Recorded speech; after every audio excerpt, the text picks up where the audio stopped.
მოგესალმება მომავალი ტივის ეთერშია გადაცემა თაობა დღეს ნანა ინჯგიასთან ერთად. დღეს ჩვენს გადაცემაში ძალიან აქტუალურ თემას შევეხებით, ეს არის დასაქმების პრობლემა, რეალურად რაც დგას ჩვენს ქვეყანაში და ამ შესახებ გვესაუბრება ახალგაზრდა თავისუფალი დემოკრატების რეგიონალური ჯგუფის ხელმძღვანელი ვლადიმერ გოროზია. მოგესალმებით ვლადიმერ, ძალიან დიდი მადლობა იმისთვის, რომ დღეს ჩვენს გადაცემაში ხართ. რეალურად აქტუალურ თემას შევეხებით, რომელიც საქართველოს მოსახლეობის უმრავლესობას აწუხებს. თავდაპირველად სანამ დავიწყებდეთ პრობლემის ანალიზზე საუბარს, პრობლემის მოგვარების გზებზე საუბარს, ჯერ განვიხილოთ პრობლემა, რომელიც დღეს ჩვენს წინაშე დგას. დასაქმების პრობლემა. კი ბატონო, პირველ რიგში მადლობა საინტერესო თემის წამოწევისთვის, დაინტერესებისთვის და მე აღნიშნავ, რომ ეს პრობლემა მართლაც არის. და დღეს ეს რიგში დგას, იმიტომ რომ დღეს ახალგაზრდების, ასე ვთქვათ, ძალიან დიდი რაოდენობა, მოდი ჟარგონს ვიხმარ და ბოდიში ამ ტერმინის ის, მაგრამ მასა არის დაუსაქმებელი. დასაქმება არ ნიშნავს მარტო სახელმწიფო სტრუქტურებში დასაქმება იყოფა თავისი სპეციფიკიდან გამომდინარე რამდენიმე მიმართულებით. ეს არის თვითდასაქმებული სახელმწიფო სტრუქტურაში და კერძო სტრუქტურაში დასაქმებული. დღეს რა სურათია მოცემული? დღეს არის სურათი მოცემული, რომელიც ადამიანი საკუთარი, ასე ვთქვათ, შრომით საკუთარი ვაჭრობით თუნდაც ირჩენს საკუთარ თავს, ეს ითვლება დღეს დასაქმებული. ანუ ეს არის მცირე ბიზნეს სკოლის თამაში. კი, მცირე ბიზნესის მიმართულებით თუნდაც დასაქმებულად ითვლება. დასაქმებული შეიძლება იყოს თავისი ყოველდღიური, ასე ვთქვათ, კვაპურის საშუალებლად და არ გვაწუხებდეს თითოეულ ჩვენთანაც, რომ ისე რა რომ მე მჭირდება კონკრეტული სამსახური, მე მჭირდება კონკრეტული თანამდებობა. ეს არ ნიშნავს იმას, რომ პრობლემა ამით მოგვარებულია. იმას აქვს მჭირდება თავისი დახმარება, თავისი მექანიზმების შემუშავება, რომელიც უნდა იქნეს დღეს ეს რიგში დაყენებული, უნდა იქნეს შრომა დაფასებული აბსოლუტურად. დღეს თუ გადავხედავ თუნდაც საჯარო სამსახურებში, ხო, რა ხდება, როგორ ხდება? კი ბატონო, იქ ტარდება საკვალიფიკაციო პირველ რიგში მისაღები ტესტირება, ტარდება საკვალიფიკაციო გასაუბრებები, მაგრამ ახალგაზრდებს უჩენთ განცდას იმისა, რომ ეს ყველაფერი არის არაკვალიფიციურად განხორციელებული. და რატომ ფიქრობთ, რომ ახალგაზრდებს აქვთ ასეთი განცდა? არა, მე კი არ ვფიქრობ, ამას უბრალოდ საუბრის დროს თვითონ აღნიშნავ და თვითონ მოსამენ ხაზს. არა აქვთ განცდა იმისა, რომ ასე ვთქვათ, მოხდებიან იმ რეალობაში და იმ დასაქმების უწყებაში, რომელიც თვითონ უნდა. იმიტომ რომ დღეს უკვე ჩვენ და სამწუხაროდ ეს რითია განპირობებული? ანუ შეიძლება ხა გვიყუროს მაყურებელი და გაუჩნდეს ზოგიერთ ესეთი კითხვა, რომ აკლია თავდაჯერებულობა, არ არიან დარწმუნებული თავიანთ პროფესიონალიზმში, ან შეიძლება უბრალოდ მართლაც ისე ხდება, რომ ამის საშუალება მათ არ აქვს. პირველ რიგში მე ასე დავაყენებ დღეს ეს რიგში შეიძლება მე ხას უსვამ შეიძლება იყოს ერთ-ერთი ფაქტორი რომ საკუთარი თავის თვითრწმენა მაგრამ ეს არ არის გამოსავალი მე ძალიან დიდი ასე ვთქვათ ახალგაზრდების მასას ყოველდღურად ხვდები მაქვს საუბარი ჩემს ერთგული ჩემს თანამტოლებთან რომლებსაც აქვთ განცდა იმისა რომ ვერ დაიწყოს სამსახური მიუხედავად იმისა რომ უმაღლეს დონეზე ფლობენ იმ ტექნიკურ მიმართულებას რომელიც საჭიროა სამსახურში თუნდაც სამსახურის პრაქტიკული ცოდნასაც გულისხმობ. პრაქტიკული ცოდნა გამოიხატება თუნდაც ტექნიკასთან მიმართებაში, თუნდაც კომპიუტერული ცოდნა, თუნდაც უცხოენების ფლობასთან დაკავშირებით, ხო, რომელიც ერთ-ერთი მთავარ ფაქტორად ითვლება დღეს დასაქმების პრიორიტეტად, ხო? აქედან გამომდინარე, არის ადამიანთა ძალიან დიდი რაოდენობა, რომელიც ამ ყველაფერს ფლობენ, მაგრამ ვერ პოულობენ საკუთარ თავს, სახელმწიფო არ უქმნის იმის პირობებს, რომ საკუთარი მოსახლეობა ახალგაზრდებისა, ახალი სისხლი, ახალი ძალა და ახალი ენერგია და ახალი ხედვა იქნეს დამუშავებული.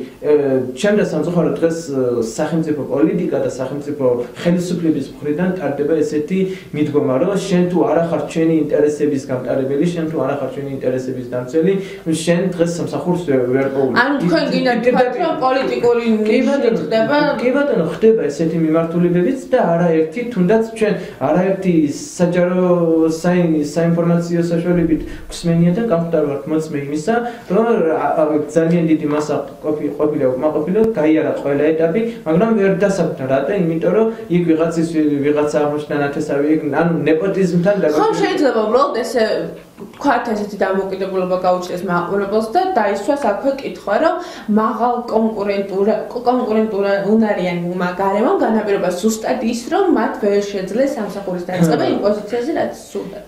მაშინ მე დავსვამდი ესე კითხვას თუ კი არა, როდესაც გვაქვს პრეტენზია იმასზე, რომ იყოს მაღალ კონკურენტული უნარიანი გარე და ამის შესაბამისი დამადასტურებელი მაგალითებიც არსებობს. სიტყვაზე ვიძახი, როდესაც არის რაღაც ბარიერი გადასალახი პროცენტული კონკრეტული საჯარო ტესტერების სახით. კი ბატონო, თუნდაც ტესტერების სახით არის კონკრეტული ბარიერი გადასალახი და ადამიანი რომელიც გადალახავს იმ ბარიერს, რომელიც სჭირდება, კი არა და უფრო მეტი პროცენტული რაოდენობით. რატო არ ხდება ამ ადამიანების კვალიფიკაციის ამაღლებიდან გამომდინარე, მაღალი კვალიფიციური მაჩვენებლიდან გამომდინარე, იმ უწყებაში მოთავსება, სადაც არის ის ვაკანსია გამოცხადებული. რატო რჩებიან ეტაპი აქ შეგადავებიან და იწყება არის მეორე ეტაპი. ამავე დროს ხვდებიან ის ადამიანები, მოდის მონაცემები და პროცენტული მაჩვენებელი ქულებისა და შესაბამისი ბარიერი გადალახulis ეს არის საჯარო, ხელმისაწვდომი და როდესაც ყველა შეუძლია ამის ნახვა. კი ბატონო, როდესაც შევდივართ იმ მონაცემთა ბაზაში, სადაც არის ეს ყველაფერი განთავსებული, ხედავთ ერთ ძალიან მნიშვნელოვან ფაქტორს. ადამიანი, რომელსაც ბარიერი არ აქვს გადალახული, ის ადამიანი უკვე მოთავსებულია იმ ვაკანსიაზე, რომელიც არის გამოცხადებული და ადამიანი, რომელსაც ბარიერი გადალახულია და უფრო მეტი პროცენტული მაჩვენებელია, ვიდრე საჭიროა, ის არის გარეთ დარჩენილი. მაშინ მე მაქვს კითხვა, რასთან გვაქვს რა ხდება? ანუ თქვენ ამბობთ, რომ ბარიერი ვინც ვერ გადალახა, იმ ადამიანებს აქვს საშუალება, რომ ოპერატივად დაიწყონ სამსახური. ანუ ეს არის ერთ-ერთი პრობლემატური საკითხი, სადაც ხდება, ასე ვთქვათ, გარკვეული ტიპის ნეპოტიზმის გავლენის მოქცევა საჯარო თუ კერძო სტრუქტურების მხრიდან, სადაც კონკრეტული ყველაზე აბსოლუტური. მაგრამ მე ვსაუბრობ ჩემთან სამწუხაროდ რაღაც დონის უმრავლესობას, რომელზეც არის საუბარი და რომელთანაც, ასე ვთქვათ, ადამიანის ახალგაზრდების მასიდან, რომელთანაც მე თვითონ მაქვს კონტაქტი, ყველას აქვს ერთი და იგივე განცდა. რომ ჩვენ იცი რა, რომ ჩვენ გადავახეთ ბარიერი, ჩვენ მივიღეთ გამოცდებში მონაწილეობა, მაგრამ მაინც ვერ დავსაქმეთ. იმიტომ რომ ასეთი სიტუაცია და უკვე საკუთარ ერთი ფაქტიდან გამომდინარე, მეორე სიტუაციიდან გამომდინარე, თვითონ იმედგაცრუების მომენტიც დგება. რომ თვითონ აქვს წარმოდგენა იმისა, რომ მაინც არაფერს არ აქვს აზრი, მაინც არაფერი გვეშველება, რაც არ უნდა ჩავაბა. და უიმედოდ არიან ამ შემდგომ აბსოლუტურად უიმედოდ და ეს არის ზუსტად იმ პესიმიზმის და ნიჰილიზმის გამოწვევი, რომლის წინაშეც დღეს ჩვენ სამწუხაროდ ვდგავართ, მაგრამ ეს არ არის გამოსავალი. სახელმწიფომ უნდა იფიქროს. ბატონო ვლადიმერ, თქვენ აღნიშნეთ, რომ ახალგაზრდები არიან იმედგაცრუებულები, იქიდან გამომდინარე, რომ მათ თქვა წარმატებით გაიარეს ტესტირება, მაგრამ რეალურად ვერ დასაქმნენ და იმ პოზიციაზე, რომელზეც სურდათ დასაქმება, მიიღეს ადამიანი, რომელსაც ვერ გადალახა ეს ხვარი. მაგრამ აქ უნდა აღნიშნოთ, რომ რამდენად ხშირად ხვდებით ისეთ ადამიანებს, ისეთ ახალგაზრდებს, რომელმაც გადალახეს ბარიერი, თქვა მიიღეს მაღალი შეფასება, გაიარეს წარმატებით გასაუბრებელი, დასაქმდნენ გავეთ სასურველ პოზიციაზე. კი ბატონო, მე ჩვენ არაერთხელ მეორე მხარეც რომ აუგებთ. კი ბატონო, ჩვენ არაერთხელ ყოფილვართ მსგავსი სიტუაციის მომსწრე, თუნდაც საქალაქო სასამართლოში დავების განხილვისა. მე პირადად ვესწრებოდი კონკრეტულ, ასე ვთქვათ, როდესაც სტაჟირებას გავდიოდი იმიტირებული სასამართლო პროცესების ფორმით საქალაქო სასამართლოში, მე თვითონ ვესწრებოდი ფაქტის განხილვას, სადაც ადამიანი, რომელსაც ჰქონდა სიტყვაზე 45 კულო გადასალახი ბარიერი და ჰქონდა 70 კულამდე ბარიერი და ის ადამიანი ედავებოდა დამსაქმებელს, რომ ჩემი ასე ვთქვათ სამსახურში აყვანა არ მოხდა კონკრეტული მიზეზების გამო. იმას არ დავასახელებია აქ შეგნებულად. მაგრამ იგი იყო სასამართლოზე ამის განხილვა თავიდან ბოლომდე დავა. რა იყო საფუძველი, რატო იყო საფუძველი და ბოლოს უკვე მივიდა იმ დონემდე სიტუაცია, რომ სასამართლო და მოსამართლე დააკმაყოფილა, ასე ვთქვათ, მოსარჩევი, ვინც სასამართლოში სარჩევი მიიღო გადაწყვეტილება, რომ ეს ადამიანი, რომელიც იყო მაღალ დონეზე, ასე ვთქვათ, ბარიერი გადალახული, უნდა აღედგინათ სამსახურში და პირდაპირ ასე ვთქვათ, სასამართლო გადაწყვეტილებით მიიღეს დავალება, რომ ის იმ ადამიანისთვის განათავისუფლებინა ადგილი, რომელთვისაც იბრძოდა. მაგრამ ეს არის ადამიანი, რომელმაც მიაღწია სასამართლოს იმას, რომ მოხდა სასურველ პოზიციაზე, მაგრამ მე ვსვამ კითხვას, რამდენად ხშირად ხვდებით, თქვენ თქვით, რომ ხშირად ხვდები ახალგაზრდებს, რომლებიც იმედგაცრუებულები არიან და ვერ საქმდებიან სასურველ პოზიციაზე. რამდენად ხშირად ხვდებით ისეთ ახალგაზრდებს, რომლებიც სასურველ პოზიციაზე თავიანთი მაღალი ქულებით, ანუ ტესტირების გავლის შემდეგ საქმდებიან იმ ადგილას, სადაც სურდათ მუშაობის დაწყება.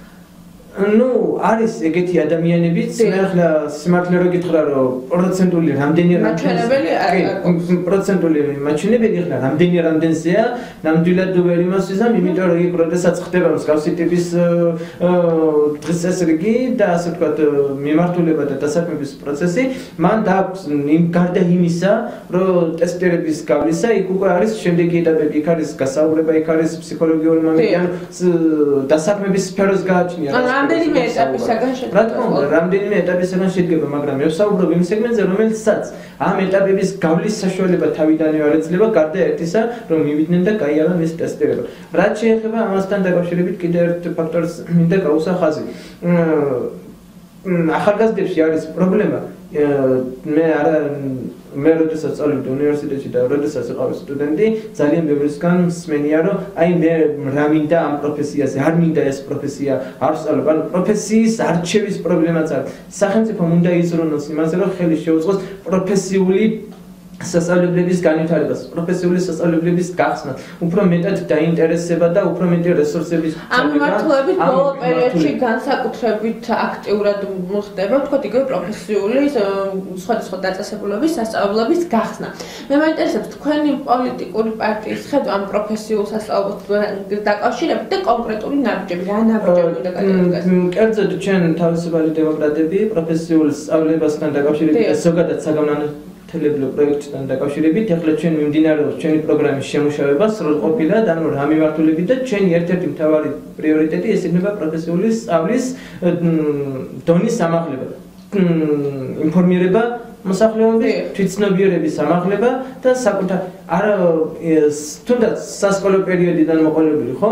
როგორ უნდა იქნეს პროფესია სწორად არჩეული, რა პროფესიას უნდა მიენიჭოს, ასე ვთქვათ, ძირითადი მთავარი პრიორიტეტები. მოდი გადავხედოთ დღეს პროფესიებიდან, რომელია ყველაზე წინ წამოწეული. არის ძირითადად 4 პროფესია წამოწეული. ეს არის ეკონომიური მიმართულება, ეკონომიკა, ეს არის სამართალი, ეს არის ბიზნესი და ეს არის საერთაშორისო ურთიერთობა. ანუ ამ სფერო, ძირითადად არის 4 სფერო. თქვით ეს. მაგალითად ბაზარზე მოთხოვნა არის და იმიტომ ბაზარზე მოთხოვნა არის, იმიტომ რომ ასე ვთქვათ, თუ არის სიტყვაზე მოთხოვნადი პროფესია, მაგრამ მოთხოვნა თუ მეცნიერების განვითარებას არ შეეწყო ხელი, ხო? მაგ შემთხვევაში სახელმწიფო წინ ვერ წავა. მეცნიერებაში რას გულისხმობ? იგივე ფიზიკის მიმართულებით, იგივე მათემატიკური ზუსტი და საბუნებისმეტყველო მეცნიერებების მიმართულებით, ხო? ეს არ არის მარტო იმაზე დამოკიდებული, რომ იცი რა, კი ბატონო, არის მოთხოვნა, მაგრამ პროცენტულად რო დავთვალოთ ყველაზე დიდი წილი განათლების და უმაღლეს დამთავრებულისა, ეს არის იურისტები, ეკონომისტები. ძირითადად, ხო? რატო? იმიტომ რომ ყველა ფიქრობს იმას, რომ ასე ვთქვათ, თუ ხარ შენ იურიდიული დამთავრებული, შენ თუ ხარ იურისტი და ასე შემდეგ, შენ შეგიძლია ნებისმიერ ადგილას უფრო მარტივია, უფრო მარტივად იპოვოს შენი საკუთარი თავი. მაგრამ რა ხდება მეორე ტექნიკური მიმართულებით? ეს არის ჰუმანიტარული მიმართულება, მაგრამ რა ხდება ტექნიკური მიმართულებით? ანუ აბსოლუტურად ყველაზე დაბალი პროცენტული მაჩვენებელი რიგ ქვეყნებს შორის, რომელიც ბოლო წლებში ჩატარდა კვლევა და თუნდაც ავიღოთ 2012 წელს ჩატარდა თუ არ ვცდები ზუსტად კვლევა და საქართველო რამოდენიმე ქვეყანას შორის არის ნახევარზე ზევით, სადღაც 100 მერამდენე ადგილას ტექნიკური საგნების და ტექნიკური პროფესიის აი კონკრეტულად როგორ ხედავთ ამ პრობლემის აღმოჩენას გზას? ანუ თქვენ თქვით რომ უნდა განვითარდეს პროფესიული სასწავლებლები, უნდა განვითარდეს ამ მიმართულებით სწავლება. და თქვათ იგივე რომ 4 პროფესიაა ყველაზე მოთხოვნადი და ამდენი იურისტი, ამდენი ეკონომისტი, ამდენი ბიზნესის წარმომადგენელი იყოს. როგორ შეიძლება ცნობიერების ამაღლება ისე რომ თქვათ ახალგაზრდები დაინტერესდნენ ამ პროფესიული სასწავლებლებით?